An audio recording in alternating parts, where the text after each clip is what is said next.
দরজা খুলতে প্রথমে এগিয়ে এলো মেঘা। আমাদের চোখ মিলতে হাসলো। বিনিময়ে আমিও হাসি দিয়ে স্বাগতম জানালাম। মেঘা উজ্জ্বল হেসে বলল, হাই। আমি মাথা নাড়ালাম, মুখে হালকা হাসি ধরে রেখে বললাম, হ্যালো। তারপর ধীরে ধীরে এগিয়ে এলো কালকের ছেলেটি। আমি তাকালাম তার দিকে। সে এসে বলল, হাই শুভ্রা। আমি মাথা হেলিয়ে স্বাগতম জানালাম। ভেতরে কেমন যেন অদ্ভুত উত্তেজনা আর প্রফুল্লতা মিশে গেল। তার কারণ অবশ্য আমি বুঝতে পারছি না। মেঘা আসার 1 মিনিটের মাথায় আরো একজন মেয়ে ধীরে ধীরে এগিয়ে এলো আমাদের দিকে। মেঘা আমার দিকে তাকিয়ে হেসে বলল, তোমাকে তো ওই দিন থাকতে বলেছিলাম, কিন্তু তুমি থাকোনি, তাই আজ আমি নিজেই চলে এসেছি তোমার সঙ্গে আড্ডা দিতে।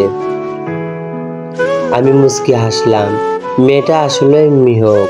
কি করে যে ও এই বাড়িতে জন্ম নিল।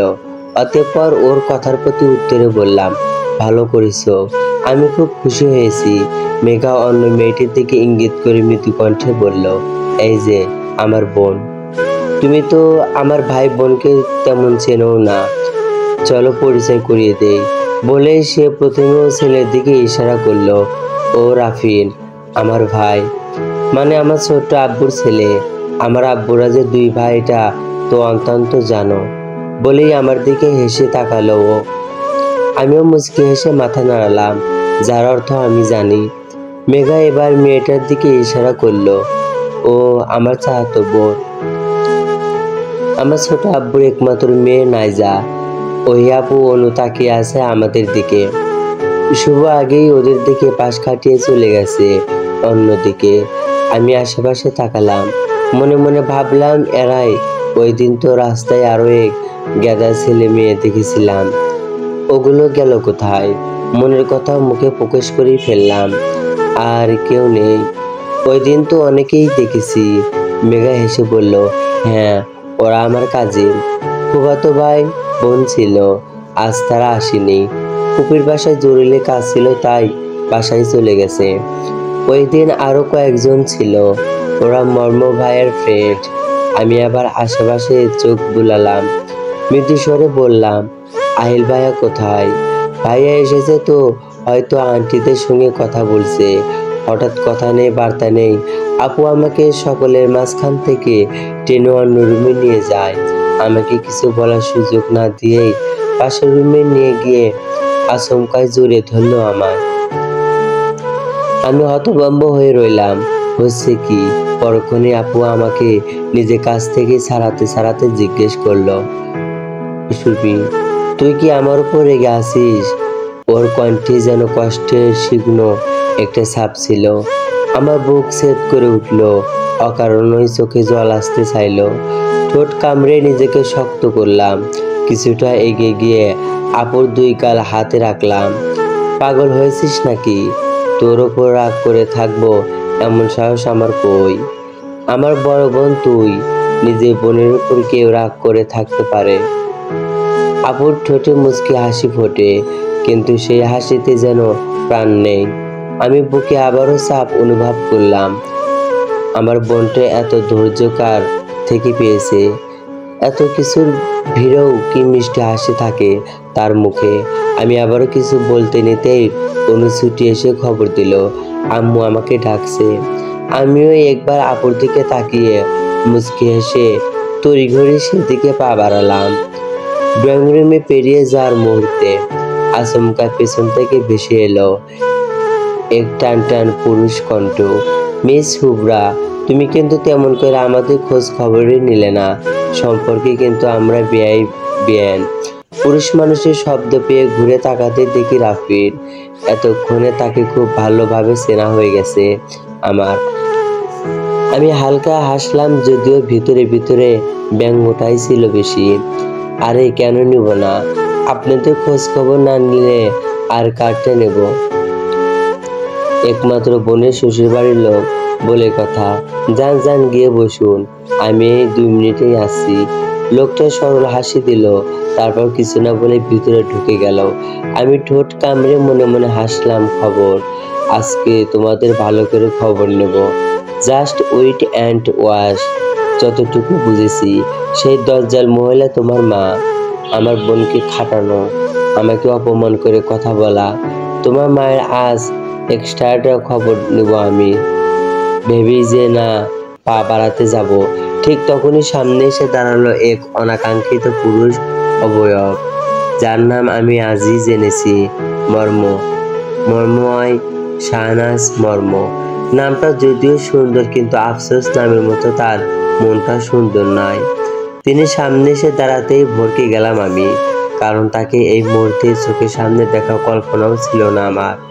তিনি তীক্ষ্ণ দৃষ্টিতে কিছুক্ষণ তাকিয়ে রইল আমার দিকে, তারপর এক শব্দ না বলে পাশ কাটিয়ে চলে গেল। আমি কপাল কুঁচকে ফেললাম, এর আবার কি হলো? পরক্ষণই মনে হলো এইটাই তো ওদের বাড়িরই মানুষ। বেটা মনে মনে নিশ্চয় শখ করছে আমাদের পরিবারকে নাজেহাল করার। সব কটা এক বলে কিচেনের দিকে হাঁটা দিয়েছি, আমার পেছন পেছন অনুয়া হাসছে। আমি অনুর হাত ধরে গেলাম রান্নাঘরের দিকে। আম্মু আমাদের দুজনকে দেখে কপট রাগ নিয়ে গম্ভীর গলায় বলে উঠল, কিরে তোদের কি একটুও বুদ্ধি বিবেচনা কাজ করে না? বড় বোনের শ্বশুরবাড়ির লোক এসেছে, আর তোরা দুটো ধই ধই করে সারা বাড়ি ঘুরতাছিস।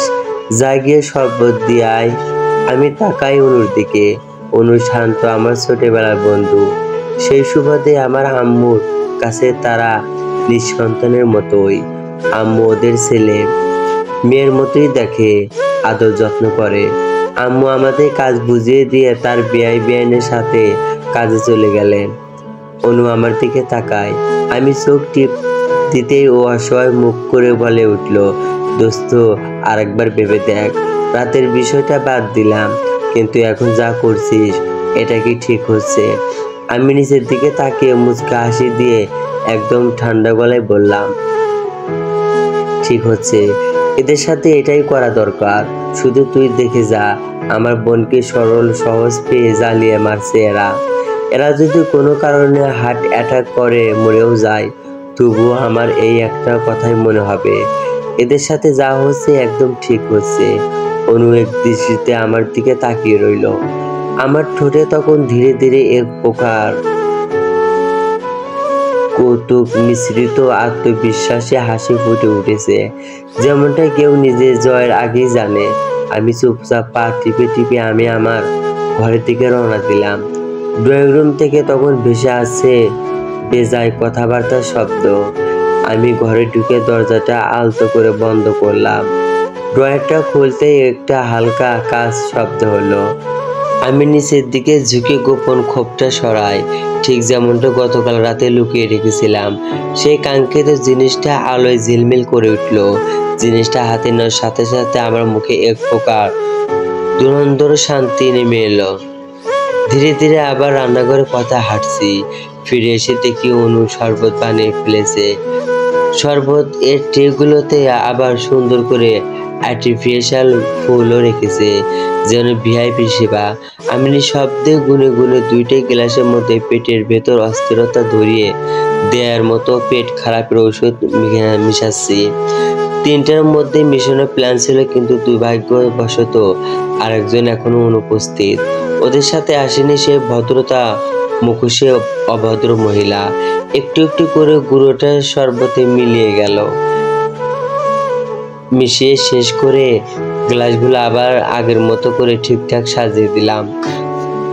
তারপর একদম নিরহী ভঙ্গিতে যেন কিছু হয়নি আমি চুলা পাশে দাঁড়িয়ে এলাচ খুঁজছি। এমন অভিনয় করতে করতে আপন মনে ফিসফিস করলাম, এখন শুধু অপেক্ষা। নাটকটা শুরু হতে আর বেশি দেরি নেই। ট্রেটা দুই হাতে ধরে আমি ধীরে ধীরে ড্রয়িং রুমের দিকে হাঁটছি। উনি ঠিক দরজার পাশে দাঁড়িয়ে শরবতের গ্লাস ভরা ট্রে হাতে নিয়ে, যেন পুরো নাটকের সহকারী পরিচালক। আমি ভেতরে পা দিতে সবাই একসাথে আমার দিকে তাকালো। আমি মুখে মিষ্টি হাসি রাখলাম, যেন তাদের আগমনে আমি অত্যন্ত আনন্দিত। আমার বোন বড় বড় চোখে কৃতজ্ঞতার মেশানো দৃষ্টি নিয়ে আমার দিকে তাকিয়ে আছে। হৃদয়টা হালকা কেঁপে উঠল। ভাবলাম ও যদি একবারও বুঝতে পারতো আমার মাথায় এখন কি চলছে, তাহলে এই কাহিনীটা হয়তো কখনো পেতাম না। আমি একে একে সবাইকে গ্লাস ধরে দিতে লাগলাম। আপুর শাশুড়ির কাছে যেতেই তিনি মিষ্টি এক হাসি উপহার দিলেন আমায়।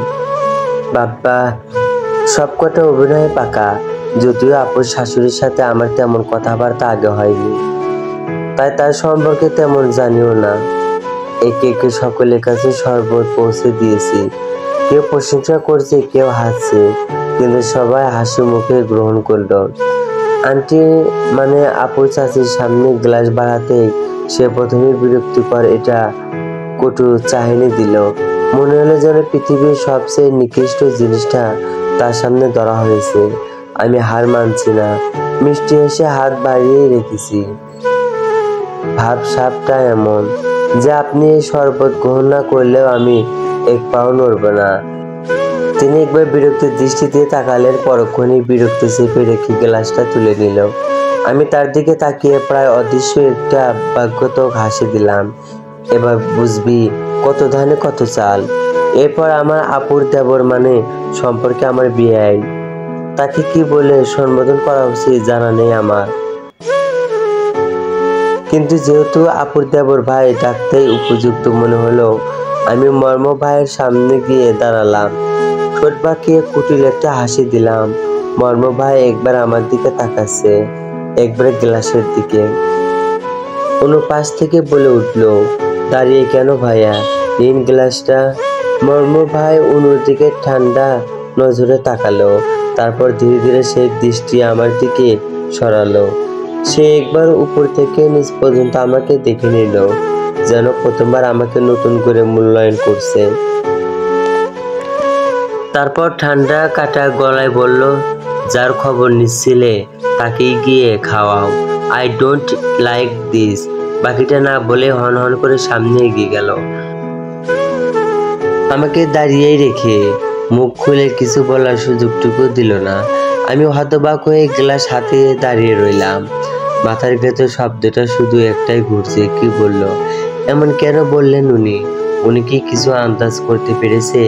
অনু আর শান্ত অবাক হয়ে আমার দিকে তাকিয়ে আছে।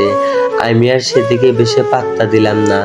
আমি বারবার ঘড়ি দেখছি, কাঙ্ক্ষিত সময় সন্নিকেটে দুজন বাদ গেল। তো কি হলো, একজনকে তো খাওয়াতেও পেরেছি।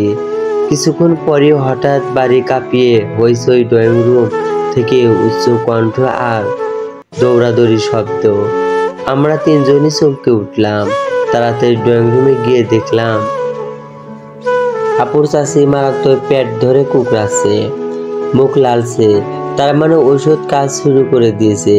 এবার পালা ওই বিদেশি কালচারে বেড়ে ওঠা অসভ্য বেয়াদব লোকের। আজ রাতে তারা হার্ট অ্যাটাক আনিয়ে তবেই ছাড়বো আমি। আমাদের বাড়িতে বেড়াতে আসার শখ জন্মের মতো মিটিয়ে দেব। আমার বোনকে জ্বালাবে, আবার আমাদের বাড়ি এসে ভালো মন্দ গিলবে। নেক্সট টাইম আমার বাবা তাদের পায়ে ধরলেও এ বাড়িতে থাকার সাহস করবে না তারা। চলবে। যদি গল্পটি ভালো লাগে অবশ্যই কমেন্টে জানিয়ে দেবেন। আপনাদের কমেন্টের অপেক্ষায় থাকবো। আপনাদের কমেন্ট পেয়ে গেলেই পরবর্তী গল্প দ্রুত আপলোড করার চেষ্টা করব। ধন্যবাদ সবাইকে।